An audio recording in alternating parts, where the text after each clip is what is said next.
Oke, assalamualaikum warahmatullahi wabarakatuh. Perkenalin, nama saya Cahaya Najwa Ningtyas, NIM 1821959 dari jurusan Sistem dan Teknologi Informasi Fakultas TI ITB. Nah, pada kali ini saya akan menjelaskan tentang analog video scanning. Oke, nah di sini apa aja sih yang akan dibahas tentang analog video scanning? Yang pertama ada karakteristik gambar dan konsep dasar sinyal TV dan video. Terus yang kedua ada format standar video dan TV analog. Nah, oke. Sebelumnya kita perkenalan dulu kali ya. Jadi apa sih itu analog video scanning? Nah, jadi itu analog video scanning itu adalah video analog yang ditransfer oleh sinyal analog. Nah, video ini dipindai sebagai sinyal ID di mana nanti setiap garis rasternya itu diselingi dengan garis horizontal dan vertikal. Nah, di dalam scanning video analog, di dalam analog video scanning terdapat scanning format. Nah, di mana video analog dikonversikan ke dalam sinyal satu dimensi berupa scanline. Terus pada televisi, elektron mengarah dari kiri ke kanan, mengikuti scanline pada layar dan dari atas ke bawah. Kemudian scanning format ini dibagi menjadi dua, yaitu ada interlace scanning dan progressive scanning yang akan dibahas lebih lanjut pada slide selanjutnya. Oke. Nah, jadi gimana sih gitu proses pembentukan gambar? Nah, di sini mungkin saya akan gambarin proses pembentukan gambar ini lewat Miro. Oke, jadi pertama-tama kita gambar dulu ya, supaya mungkin lebih ke gambar gitu. Sini aku punya garis warna putih. Aku buat 3 garis. Oke, selanjutnya I have garis warna hijau. Aku akan buat garis warna hijau. Oke, satunya lagi. Buat garis warna hijau. Oke, dan satunya bawah bakal buat garis warna merah. Nah, oke. Kira-kira seperti ini ya. Oke, nah gambarnya udah jadi. Nah, jadi seperti yang diketahui, nah di sini tuh ada sebuah gambar, ada satu frame di sini. Nah, maksudnya frame itu apa? Jadi frame itu tuh setiap gambar yang ada di dalam video. Nah, itu yang disebut frame. Oke, nah di sini tuh ada garis berwarna putih, ada garis berwarna hijau, dan ada garis berwarna merah. Nah, garis yang berwarna putih ini, yang putih ini nih, disebut sebagai trace atau pengisian gambar ke dalam piksel. Nah, kemudian ada yang warna hijau nih disebut sebagai proses retrace atau pengembalian dari akhir piksel dalam satu garis kemudian ke garis berikutnya. Nah, itu adalah proses retrace. Dan kemudian proses trace and retrace ini dibagi menjadi dua, yaitu ada horizontal dan vertikal. Nah, untuk membedakannya tuh seperti ini. Kalau horizontal trace itu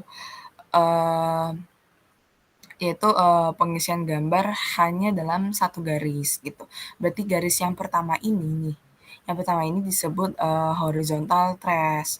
Nah, kalau horizontal retrace itu dia dari satu garis yang sudah terisi tadi, kemudian dia akan balik ke garis berikutnya. Nah, proses balikan ini disebut horizontal retrace. Nah, ya. Kemudian ada lagi yang disebut dengan vertical trace. Nah, kalau vertical trace itu dia pengisian pikselnya dalam satu frame. Jadi kumpulan semua horizontal trace dalam satu frame disebut sebagai vertical trace. Kemudian ada lagi yang namanya vertical retrace. Nah, vertical retrace itu adalah, pengembalian dalam pengisian gambar dari akhir sebuah pengisian gambar dalam satu frame-nya ke gambar frame berikutnya gitu. Tadi kalau misal horizontal, retrace itu dia kembali dari baris akhir ke baris awal, nah kalau misalnya, horizontal retrace itu dia pengembaliannya bukan dari baris akhir ke baris awal, tapi dalam frame akhir, dalam garis berwarna merah ini, adalah sebagai horizontal retrace dari frame akhir. Pasti dia akan, mengisi di frame berikutnya. Nah, otomatis dia harus balik ke awal. Nah, proses balikan ke awal itu disebut, horizontal retrace. Nah, jadi, mungkin, segitu, contoh gambaran dari aku. Kita, bakal ke slides berikutnya. Oke, nah selanjutnya ada metode scanning gambar.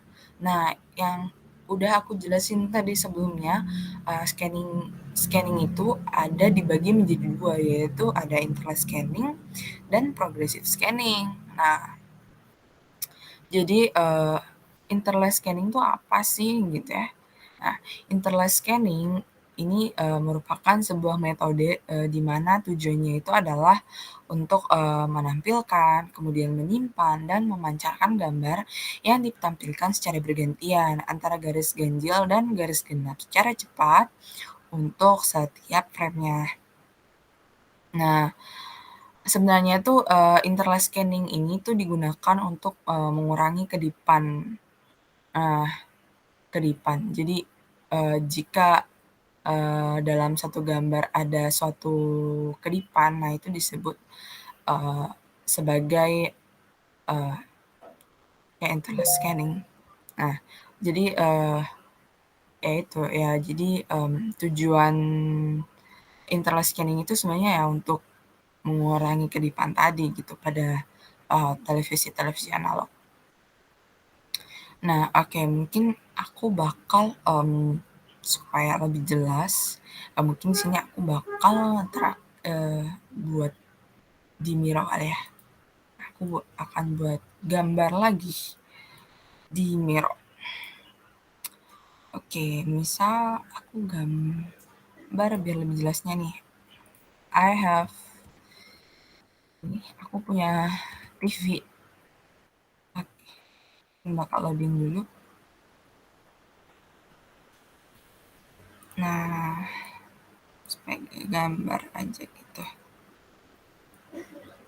Misalnya aku punya TV. Nah, yang backgroundnya aku bakal gambar buat hitam supaya lebih kebayang aja. Oke. Nah,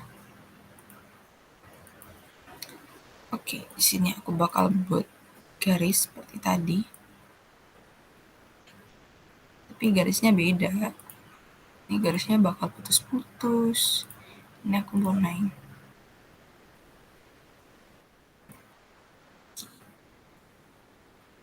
Nah,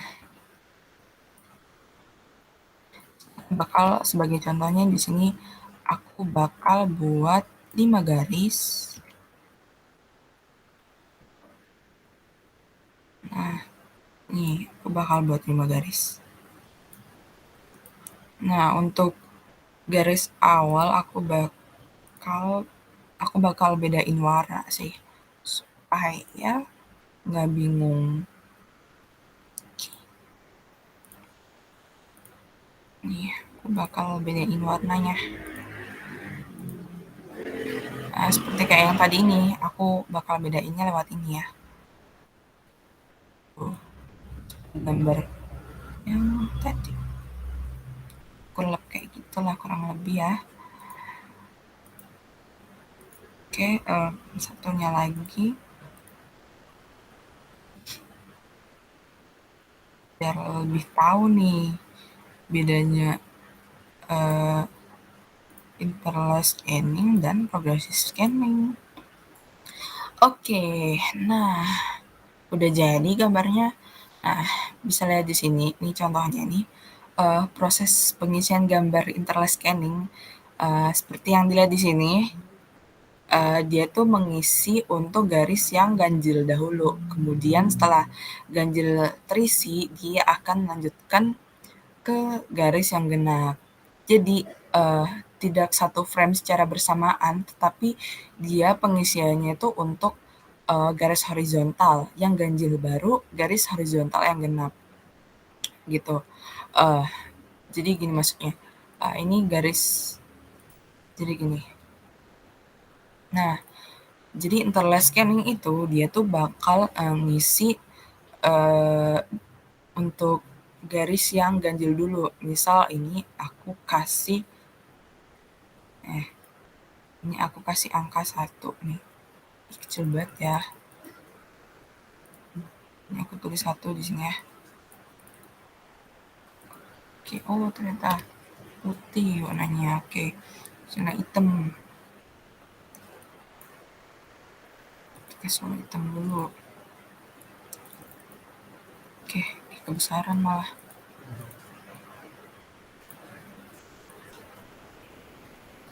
Gini nih. Ih, nih.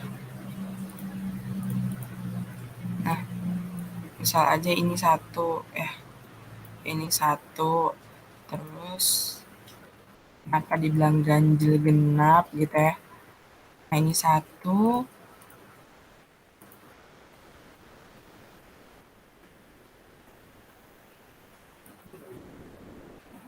nggak bisa.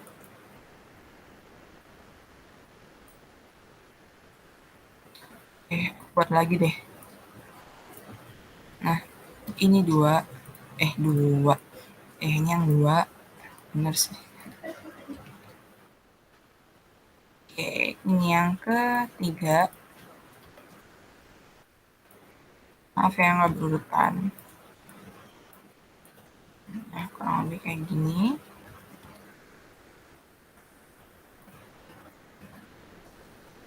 Oke, yang terakhir.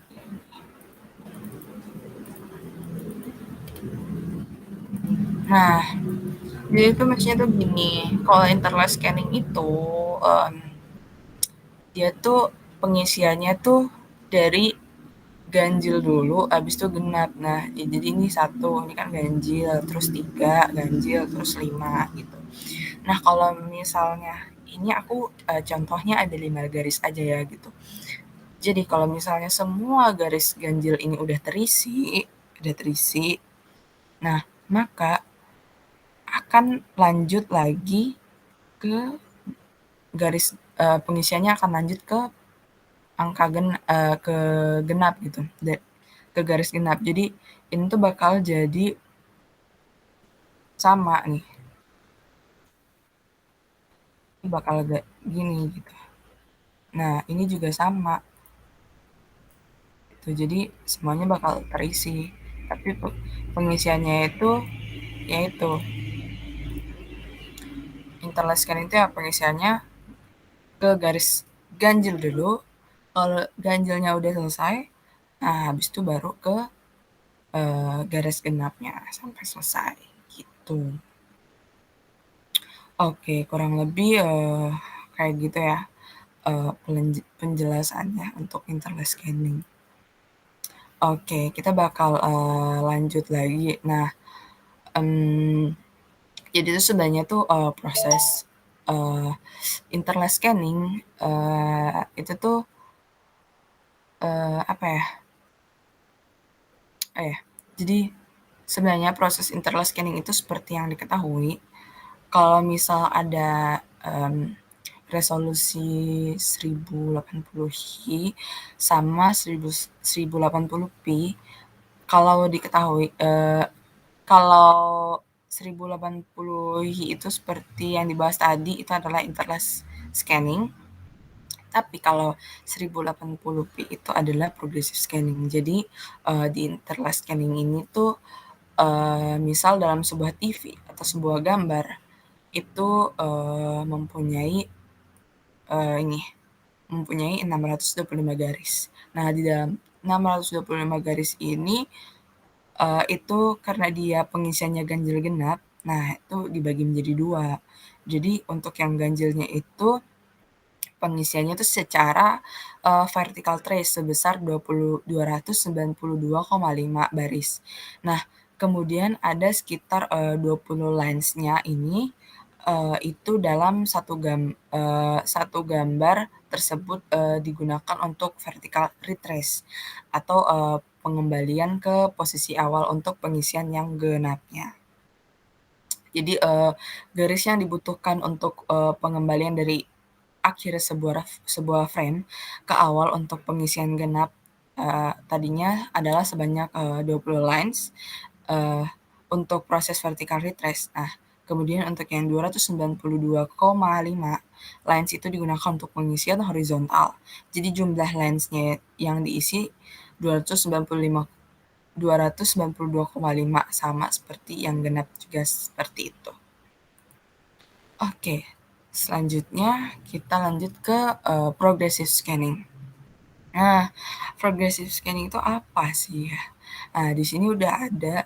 Nah, progressive scanning ini tuh, adalah sebuah metode di mana bertujuan untuk menampilkan, kemudian menyimpan dan memancarkan gambar di setiap baris untuk setiap frame di gambar secara berurutan. Nah, bedanya dengan, interlace scanning ini, dia pengisiannya tuh secara ganjil genap dan untuk kalau progressive scanning, dia pengisiannya tuh, eee, langsung gitu, satu frame. Jadi kalau misal dilihat secara detail, pengisiannya tuh, secara berurutan, tapi dia pengisiannya itu sangat cepat, seakan-akan, pengisiannya itu terjadi dalam satu frame secara utuh. Oke, jadi mungkin aku bakal nah nah ini nih, bisa dilihat nih. Nah, jadi di sini bisa dilihat kan perbedaannya kalau menggunakan, progressive scanning. Nah, dia tuh gambarnya lebih halus. Kalau menggunakan interlace scanning, nah ini dia gambarnya banyak garis-garisnya. Nah, karena pengisian garisnya itu kan dibagi menjadi 2, yaitu ada ganjil dan genap, di mana misalnya, 5 frekuensi gambar dalam interlace scanning itu, 50 Hz, berarti, dibagi menjadi 2. Nah, berarti yang 25 Hz untuk ganjil dan 25 Hz untuk genap. Nah, untuk progressive scanning kadang dia tuh menampilkan secara utuh, tidak dibagi menjadi ganjil dan genap. Nah, jadi dia tuh pastinya butuh, bandwidth yang besar. Oke, kita next. Nah, ini sekarang kita masuk ke kelebihan dan kekurangan dari, progressive scanning dan interlace scanning. Nah, untuk kelebihan dari, interlace scanning di sini, bandwidth yang digunakan tidak terlalu besar. Nah, terus, membutuhkan frame rate yang lebih stabil dan pastinya biayanya lebih murah. Sedangkan kekurangan dari interlace scanning ini pastinya, mmm, teknologinya tuh semakin lama akan semakin ditinggalkan gitu. Nah, selanjutnya juga, kualitasnya juga kurang baik dan juga susah untuk diedit gambarnya, ya karena itu tadi. Nah, dibagi menjadi 2, ada ganjil dan genap. Oke, selanjutnya, progressive scanning ini, punya kelebihan, pasti kualitasnya, lebih bagus gitu, walau saat di-pause sekalipun. Nah, jadi, misalnya nih, menggunakan resolusi Intarsat 1080i dengan menggunakan YouTube. Nah, dan kalau misalnya di-pause video YouTube, pasti gambarnya akan lebih jelas dibandingkan pause di TV. Zaman dulu yang proses resolusinya masih menggunakan interlace scanning, pasti di-pause itu, gambarnya jadi kurang bagus gitu untuk dilihat. Nah, kelebihan yang keduanya itu, apa ya, proses rendering image-nya atau videonya itu lebih mudah dibandingkan interlace scanning. Dan pastinya lebih modern juga dibanding interlace scanning. Sedangkan untuk kekurangannya itu, progressive scanning ini memerlukan, bandwidth yang besar sehingga, harganya juga lebih mahal dibandingkan dengan interlace scanning. karena harga yang lebih mahal juga ini pastinya akan, berdampak sih ke perangkat-perangkat yang digunakan untuk, memproduksi dan menampilkan gambar dengan metode progress scanning ini. Oke, selanjutnya kita akan ke materi terakhir yaitu ada, format standar video dan TV analog. Nah, di sini yang pertama tuh di sini ada PAL atau Phase Alternating Lines, yang kedua ada NTSC atau National Television Standard Committee, dan yang ketiga ada SECAM atau, Sequential Color Effects Memory. Aduh kurung, oke. Nah jadi itu, PAL ini tuh, awalnya tuh diperkenalkan pada tahun 1967 di Jerman. Nah, awalnya ini jenis PAL itu ada PAL I, yang ada di negara Inggris, kemudian ada PAL B, dan PAL G banyak digunakan di, benua Eropa. Kemudian ada PAL M yang banyak digunakan di negara Brazil. Nah, perbedaannya tuh apa sih? Ya, jadi perbedaannya dari PAL I, PAL B, terus PAL G dan PAL M itu adalah, di audio carrier-nya aja sih sebenarnya. Oke, jadi, di sini, eee, kemudian untuk frame rate-nya itu ada kalau nggak salah sekitar, 25 frame per second, di mana jika menggunakan metode interval scanning, nah dibagi menjadi dua, di mana ada ya tadi, ada pengisian ganjil dan genap. Nah itu totalnya jadi 50 frame per second. Nah di mana ganjilnya 25 dan genapnya 25. Jadi standar sistem pertelevisian di Eropa dan beberapa belahan dunia lainnya termasuk Indonesia. Nah, video dengan format PAL akan memiliki 25 frame per second. Sebuah frame gambar PAL memiliki 625 garis. Nah, di sini dalam 625 garis itu hanya 576 garis yang hanya digunakan untuk gambar dan sisanya untuk vertical retrace. Dan di Indonesia juga menggunakan PAL B atau PAL G. Oke, selanjutnya kita masuk ke NTSC. Jadi NTSC ini sebuah format NTSC yang memiliki 525 garis. Nah, tadi kalau yang di PAL memiliki 625 garis. Nah, sedangkan pada NTSC ini lebih sedikit, yaitu 525 garis. Dan setiap detik format video NTSC terdiri dari 29 frame. Nah, kemudian kalau NTSC ini kalau dilihat dari sejarahnya, itu dia tuh diperkenalkan pada tahun 1953 di Amerika Serikat. Nah, NTSC ini juga digunakan di Amerika Serikat, terus ada di Kanada, dan di Jepang gitu. Mereka menggunakan format standar NTSC. Nah, di sini sebenarnya tuh ada 29 koma. Jadi bisa dibulatkan menjadi 30 frame per second. Nah, 30 frame per second-nya ini untuk ganjil dan 30 frame per second untuk yang genap. Nah, jadi kalau bisa di total satu frame-nya itu ada 60 frame per second. Tapi kalau dilihat dari interval scanning itu dibagi menjadi dua. Nah, berarti masing-masing ganjil genap itu memiliki 29 sampai 30 frame per second frame rate-nya. Nah, kemudian untuk sinyal informasi gambarnya itu dari 525 garis ini hanya digunakan sekitar 480 yang efektif, sisanya untuk vertical retrace. Oke, yang ketiga ada SECAM. Nah, SECAM ini itu awalnya diperkenalkan pada tahun 1967 di Prancis. Nah, SECAM ini digunakan di Prancis, ada di Eropa Timur, dan beberapa negara lain. Nah, SICAM ini tuh merupakan sistem dengan 625 garis. Nah, 625 garis sama seperti PAL tadi kan. Nah, dan frekuensinya 50 Hz. Kemudian SICAM ini tuh menggunakan FM modulation untuk subcarrier gambarnya. Oke. Nah, di sini ada perbandingan antara PAL, NTSC, dan SICAM. Nah, untuk yang pertama dari jumlah garis dalam satu frame-nya yaitu PAL memiliki 625, NTSC 525, SICAM 625. Nah, untuk frames per second-nya PAL ada 25, NTSC 29,97 yang tadi saya bilang dibuatkan menjadi 30. Nah, SICAM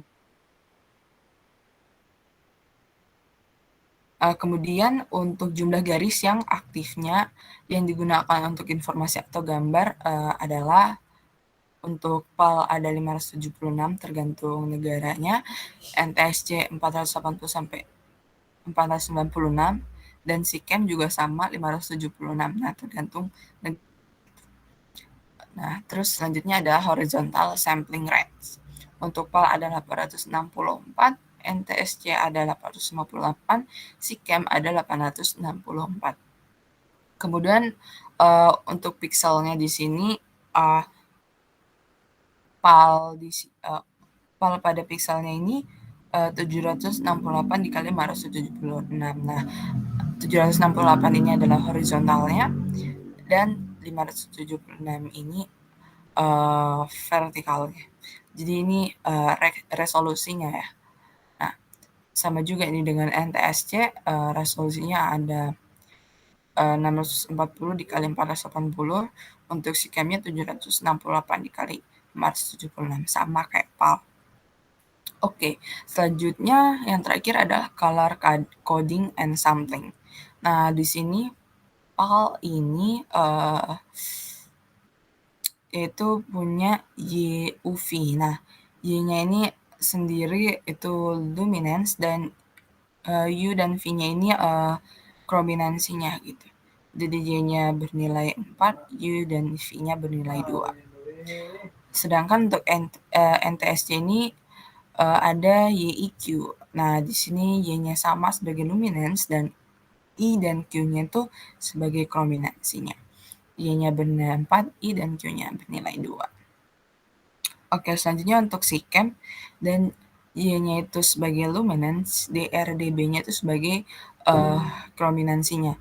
Y-nya itu 4, DRDB-nya itu bernilai 2. Oke, sekian presentasi dari saya. Terima kasih.